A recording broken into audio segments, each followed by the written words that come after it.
The PlayStation 2 is my favourite console of all time. I love the games, I love the graphics, the controller, and considering that my unit is over 18 years old and still working pretty well, I love how reliable these machines are. It's even a decent DVD and music player. Did I mention some games have 480p progressive scan modes? Look, the PlayStation 2 is amazing, and knowing it's the best selling console of all time is no surprise to me. But it's 2020 and I've always wondered how these PS2 games would look if they had a HD makeover. While some games like Final Fantasy X do actually have that honour, most don't. So it's time for emulation to step in. In this case, I shall be looking at PCSX2, a PlayStation 2 emulator, and seeing how much better the graphics can be. Here are the settings for what I used for PCSX2. Nothing crazy this time, since I never had great success with this emulator in the past. But this is version 1.6, which is new to me, so I hope for better compatibility with games that didn't work before. As for my real hardware, I'm using the OSSC. It's been set at 480i or 576i at 4 times using Bob the interlacing. Yes, there will be shakes during footage, but that's the most detailed picture I can personally get from my setup. As for the games with progressive scan support, I'm using the 2x mode. Now, let's start.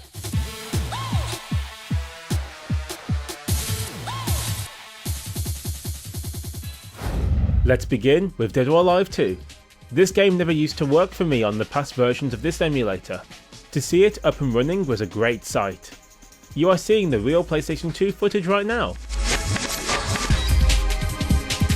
The game looks pretty good if you ask me. Bright and colourful and appealing despite the Dreamcast-like graphics. And of course there's the shaking, but it really doesn't bother me too much nowadays. I would also like to mention that the sound rendition might be different, so keep a listen for any changes. Okay, here's the PCSX2 footage. Well, straight away the graphics have improved. It looks almost like an Xbox version of the game. The game is cleaned up, loses any of the interlaced fields, and is much more detailed. The two side by side really shows the full potential of emulation when it works.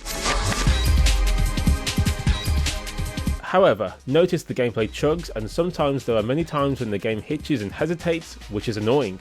The game is playable and works well otherwise. Changing the settings might solve these problems, so this is something I will look into for the future. For now, Dead or Alive 2 is a success.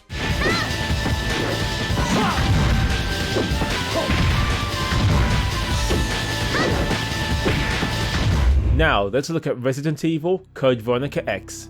This game was originally a Dreamcast exclusive before coming to the PS2 and later the GameCube and 7th gen consoles via a HD remaster.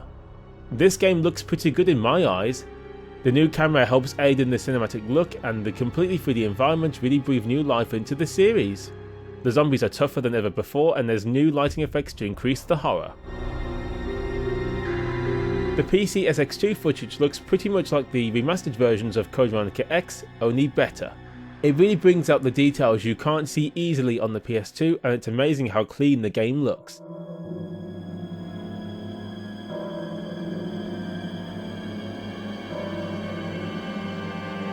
The menu screen is slightly messed up, so it's not all perfect.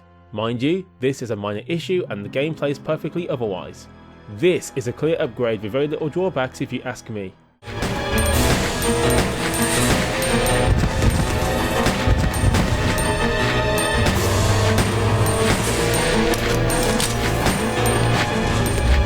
One of my favourite games on the PlayStation 2 is WRC II Extreme.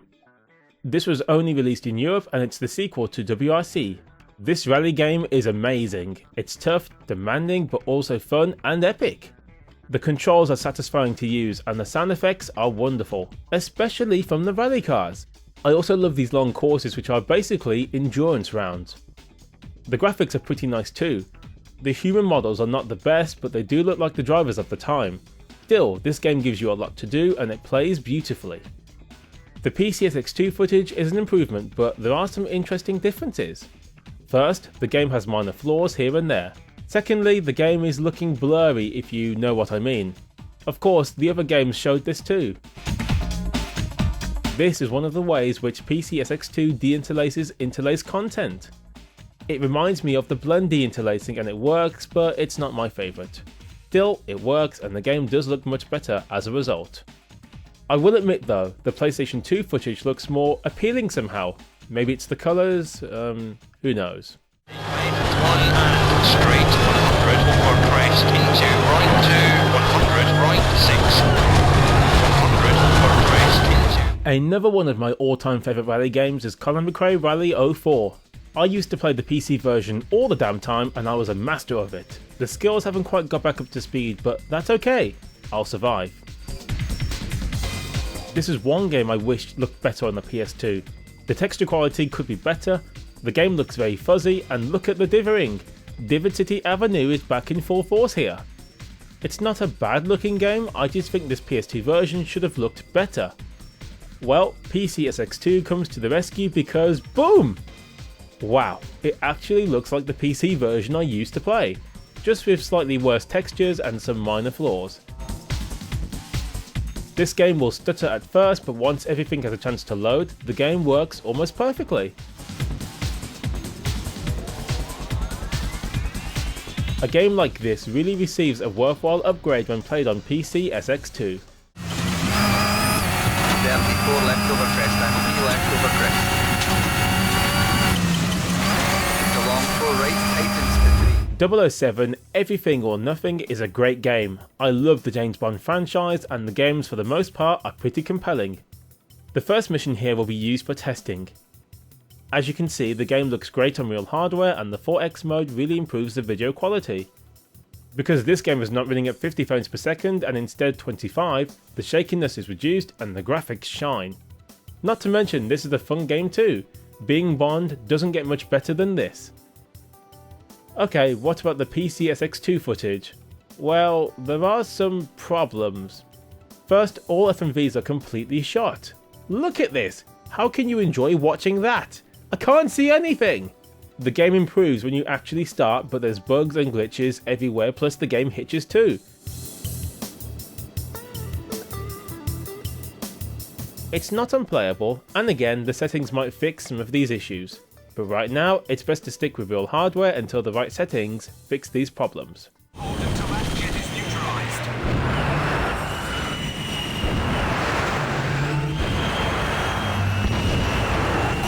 Here's our first game with progressive scan, Tekken 4. I've talked about this game before and I still think it's better than what most people say about it. But now you are seeing it in its 480p glory. It's then getting a 2x bump to 960p and it looks stunning.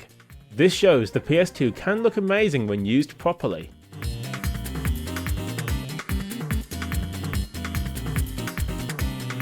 However, look at this. The PCSX2 footage is simply outstanding. It looks like an early Xbox 360 game or an advanced looking Xbox game. Or perhaps a PC version if that ever existed. Either way, this really enhances the game for me.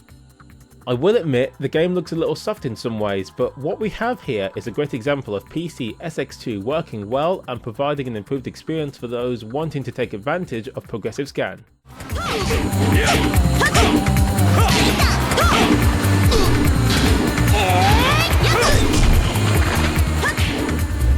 Another game that supports progressive scan is Calibur II. I can take what I said about Tekken 4 and apply it here. So, super sharp, looks incredible for the PlayStation 2, and the upscale really aids the graphical fidelity. While the PCSX2 footage looks amazing also, it's got more flaws than Tekken 4 and it frame skips and dips here and there. It's not awful, just not as optimized as Tekken 4.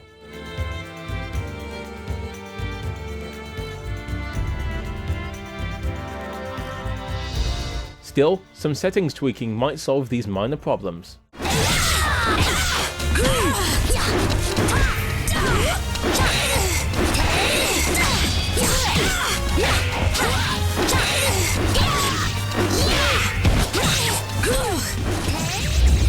Now, here's Black. Black also has progressive scan mode, but it's hidden away and you have to activate it. By holding down the X and triangle buttons once you see the PlayStation 2 logo, the game will prompt you to hit either standard or 480p mode.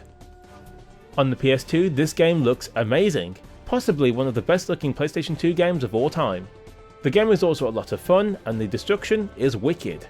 I will talk about this game properly one day in the future.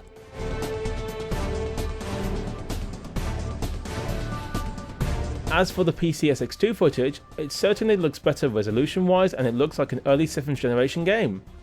But the lighting effects are messed up or missing, the game stutters too much for my liking, and the sky is not showing up.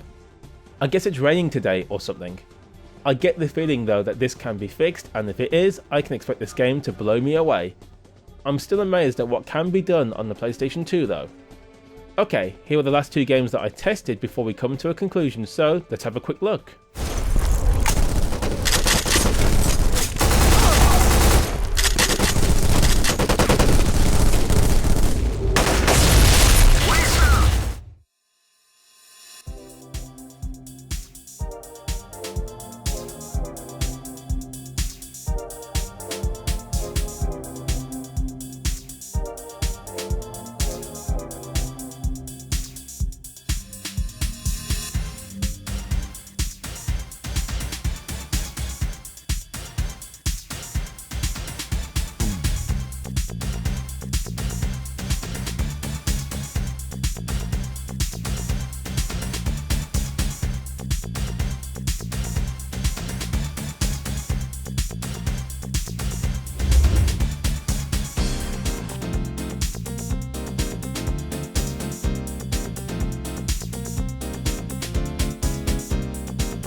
The PCSX2 emulator has come a long way, and to see it get new updates is exciting.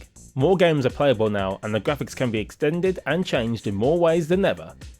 Although I didn't push the emulator to its full potential, what I've shown you today is what can be done to enhance PS2 games.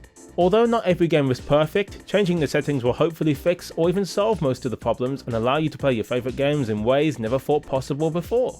Do I recommend PCSX2? Yes! While not as optimised as say the Dolphin emulator for the GameCube and Wii, the PlayStation 2 has so many games out there and a lot of them deserve to be seen in much higher quality. Although I will continue to tinker with it, I'll also be thankful that I have a real PlayStation 2 in my possession whenever I decide to play the games with no hassle attached. Alright folks, please let me know your thoughts on the PCSX2 emulator, and until my next video, I will see you soon.